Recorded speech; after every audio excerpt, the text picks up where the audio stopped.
Bismillahirrahmanirrahim. Assalamualaikum warahmatullahi wabarakatuh. Saya atas nama Kofifa Indah dengan NIM N1S1211038. Saya dari jurusan Tradisi Lisan angkatan 021. Nah, baik, saya akan menceritakan sedikit tentang adat yang ada di kampung saya, khususnya suku Muna.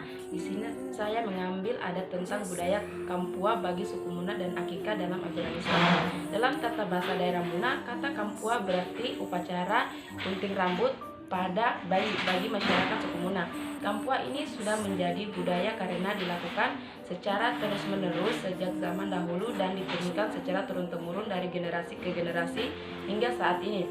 Budaya Kampua berupa pengguntingan rambut pada bayi tersebut biasanya dilakukan saat bayi berusia 44 hari. Dalam proses Kampua ini, selain menggunting rambut, bayi juga dipijakan kakinya ke tanah dan diberi nama. Proses budaya Kampua dipimpin oleh moji atau imam, diawali dengan serangkaian pembacaan doa, lalu dilanjutkan dengan pengguntingan rambut bayi. Helai rambut bayi yang digunting tersebut selanjutnya disimpan dalam air kelapa muda kuning. Penyimpanan helai rambut dalam kelapa kuning yang telah dibentuk ini merupakan simbol akan harapan agar si bayi kelak dapat menjadi manusia yang bermanfaat, seperti halnya keberadaan kelapa yang seluruh bagiannya, akar, batang, dan daun memberi manfaat bagi kehidupan manusia. Setelah pengguntingan rambut bayi selanjutnya ditempelkan tanah pada beberapa bagian tubuhnya, seperti dahi, bibir, telinga, bahu, siku, telapak tangan, lutut, dan mata kaki. Biasanya kaki bayi juga dipijakan ke tanah. Prosesi ini merupakan simbol untuk memaknai bahwa tanah merupakan asal mula penciptaan manusia. Prosesi budaya Kampua juga diiringi dengan membaca sholawat Nabi dan tuntunan berasandi yang dipimpin oleh moji atau imam dan diikuti semua yang hadir dalam prosesi Kampua tersebut. Menyimak prosesi Kampua tersebut, apakah budaya Muna tersebut sama maknanya dengan akikah dalam ajaran agama Islam? Akikah merupakan bahasa Arab yang bermakna pengorbanan hewan. Akikah adalah salah satu syariat Islam yang merupakan perwujudan rasa syukur umat Islam kepada Allah Subhanahu wa taala atas kelahiran seorang bayi. Akikah dapat didefinisikan dengan menyembelih kambing atau domba pada hari ke-7 kelahiran seorang anak. Hukum akikah ini adalah sunnah muakkad bagi mereka yang mampu dan bahkan ada sebagian ulama menyatakan wajib. Merujuk sejumlah hadis Nabi Muhammad SAW dan pendapat ulama seperti Imam Ahmad dan Ibnu Qayyim al-Jauziyah, akikah memiliki hikmah atau fungsi untuk membebaskan anak dari ketergadaian sebagai pembelaan orang tua di hari kemudian, Yaumul Akhir, menghindarkan anak dari musibah dan kehancuran sebagaimana pengorbanan Nabi Ismail dan Ibrahim, pengungkapan rasa gembira demi tegaknya Islam dan lahirnya keturunan yang di kemudian hari akan memperbanyak umat Nabi Muhammad SAW, memperkuat tali silaturahmi antara anggota masyarakat dalam menyambut kedatangan anak yang baru lahir, serta melepaskan bayi dari godaan setan dalam urusan dunia dan akhirat. Syarat hewan yang dikurbankan dalam akikah adalah jenis kipsi, domba putih atau kambing yang sehat dengan usia atau umur minimal setengah tahun domba dan minimal 1 tahun kambing. Prinsipnya sama seperti hewan yang akan disembelih untuk kurban. Imam Malik berkata, akikah itu seperti layaknya nusuk, sembelihan, denda, larangan haji, dan udia kurban tidak boleh dalam akikah. Ini hewan yang kurus, patah tulang, dan sakit-sakit. Demikian pula Imam Asy-Syafi'i berkata, dan harus dihindari dalam hewan akikah ini cacat-cacat yang tidak diperbolehkan dalam kurban.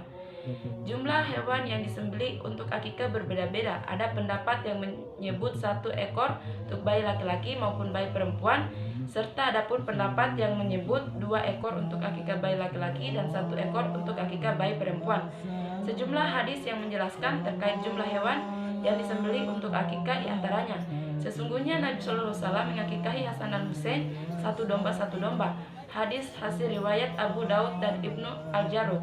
Sementara di lain riwayat juga disebutkan Nabi SAW memerintahkan agar disembelihkan akikah dari anak laki-laki 2 ekor domba dan dari anak perempuan 1 ekor.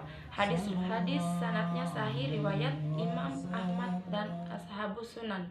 Dari Aisyah radhiyallahu anhu juga berkata, yang artinya Nabi SAW memerintahkan mereka agar disembelihkan akikah dari anak laki-laki 2 ekor domba yang sepadan dan dari anak perempuan 1 ekor. Sahih riwayat At-Tirmizi. Pelaksanaan akikah disunahkan pada hari yang ketujuh dari kelahiran. Hal ini berdasarkan sabda Nabi Muhammad SAW yang artinya setiap anak itu tergadai dengan hewan akikahnya, disembelih darinya pada hari ketujuh dan dicukur dan diberi nama. Hadis riwayat Imam Ahmad dan Ashabus Sunan dan disahihkan oleh At-Tirmizi. Namun bila akikah tidak dapat dilaksanakan pada hari ketujuh, maka bisa dilaksanakan pada hari ke-14, dan bila tidak bisa maka pada hari ke-21.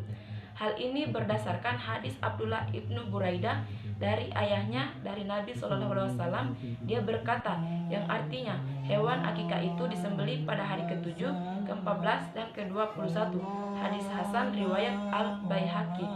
Jika setelah 3 minggu masih tidak mampu melaksanakan akikah, maka kapan saja pelaksanaannya dapat dilakukan dikala sudah mampu, karena pelaksanaan pada hari-hari ke-7, ke-14, dan ke-21 adalah sifatnya sunnah, bukan wajib, dan boleh juga melaksanakannya sebelum hari ke-7. Akikah adalah syariat yang ditekankan kepada ayah dan si bayi, namun bila seseorang yang belum disembelihkan hewan akikah oleh orang tuanya hingga ia besar, maka ia bisa menyembelih akikah dari dirinya sendiri. Syekh Salih Al-Fauzan berkata, dan bila tidak diakikahi oleh ayahnya kemudian dia mengakikahi dirinya sendiri, maka hal itu tidak apa-apa. Adapun daging hewan yang disembelih untuk akikah dapat dihadiahkan atau disedekahkan kepada kerabat, tetangga, anak-anak yatim, dan lainnya. Oke, itulah hasil dari cerita singkat saya tentang budaya Kapuas, suku Muna, dan akikah dalam ajaran Islam. Wassalamualaikum warahmatullahi wabarakatuh.